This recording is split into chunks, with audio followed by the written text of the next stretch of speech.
Okay, so the next thing we're going to do is we're going to try and develop a way in which to solve this equation here, this simultaneous equation here, using matrices and using much simplified methods.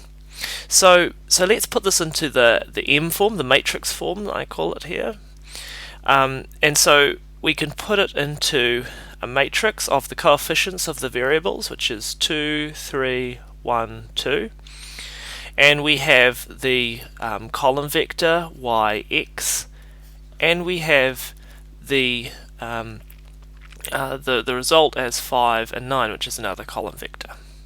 Okay, now we know from our knowledge of matrix multiplication,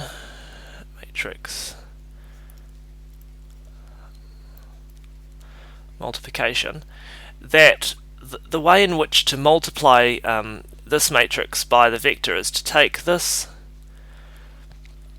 first row and to put it down into the vector and then to add them together, and that's what we get. We get 2 times y plus 3 times x, and that's actually what we have over here as a simultaneous equation. So we see that using matrix multiplication we reconstruct our equations from our matrix form, so that's good. Now what you'll see is an interesting notation, and often it's lost in the translation as to what exactly these symbols mean, but this is how we represent the matrices. So we usually call this matrix here the matrix A, and we call this vector here the vector x. And so I'm going to denote that with a little line above it, because it is actually a vector. It's got different components. It's not just a single number, say, it's just not the x component, it's actually the x and the y component. And we're going to call this last value here b. Okay? Now what we ideally want to do is we want to rearrange it so that we only have x on this side and we have the matrix A over on this side here. So just to give you an understanding of how we usually do this in mathematics is, say we've got a function f and it's in terms of x. So let's just say that that's 2x plus 1, and we call this this is going to be our y. F of x is going to be our y. Okay, now if I wanted to rearrange here for x, what I'd be doing is I'd actually be taking what's called the inverse function. So the inverse of the function f of x is going to be y minus 1 divided divided by 2, and that's going to equal x. And so what we've done is we've actually found the inverse function. So if this here is equal to f, then this here is equal to f inverse. Okay? And it's actually a function of y as opposed to this one as a function of x. So what we have to do in order to rearrange for a variable is we have to invert it. And we do this naturally because we just rearrange it, but when we start to think about matrices, it gets a little bit more difficult, because how do we invert a table of numbers? We've got algebra that can allow us to invert a matrix for just simple variables. We've got lots of algebra that helps us with that. But how do we actually do it now for this form, this matrix form?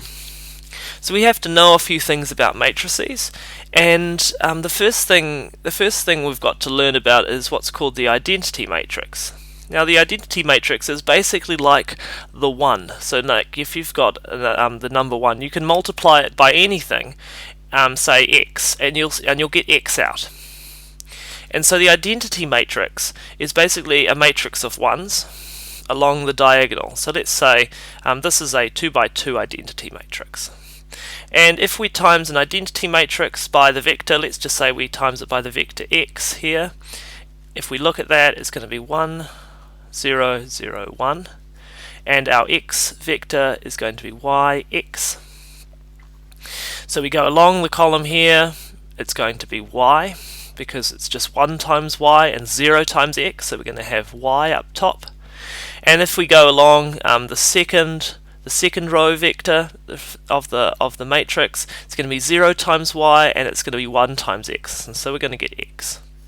And so what we've got there is we've actually operated on this vector with the identity matrix, and we've come out with the exact same matrix. So this is really useful. It allows us to rearrange things. So we also define something called A inverse, which is very handy. So A inverse is what we want. So we define A inverse in a way that if you times A inverse with the vector A, you're going to get back the identity matrix. Okay, and so it basically means if you've got the matrix A and you do the inverse of that, you basically get out 1.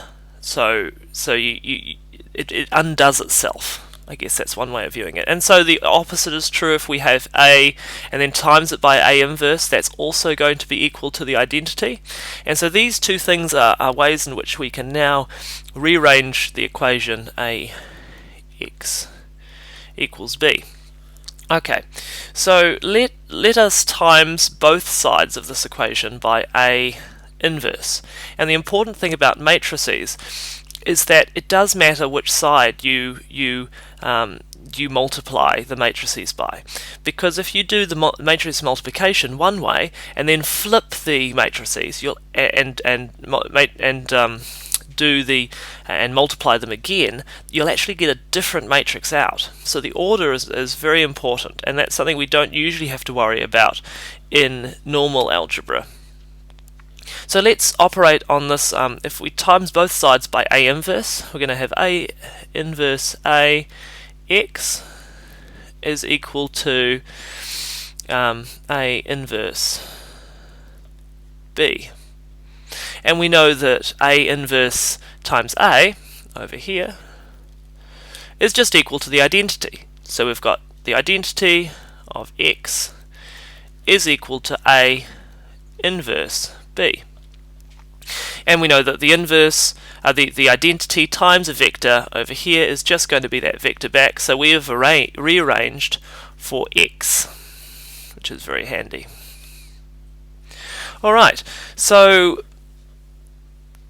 the next thing we have to do is we have to try and find out how we can rearrange for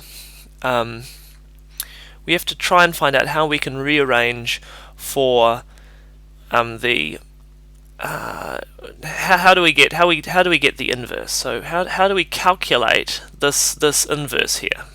Okay.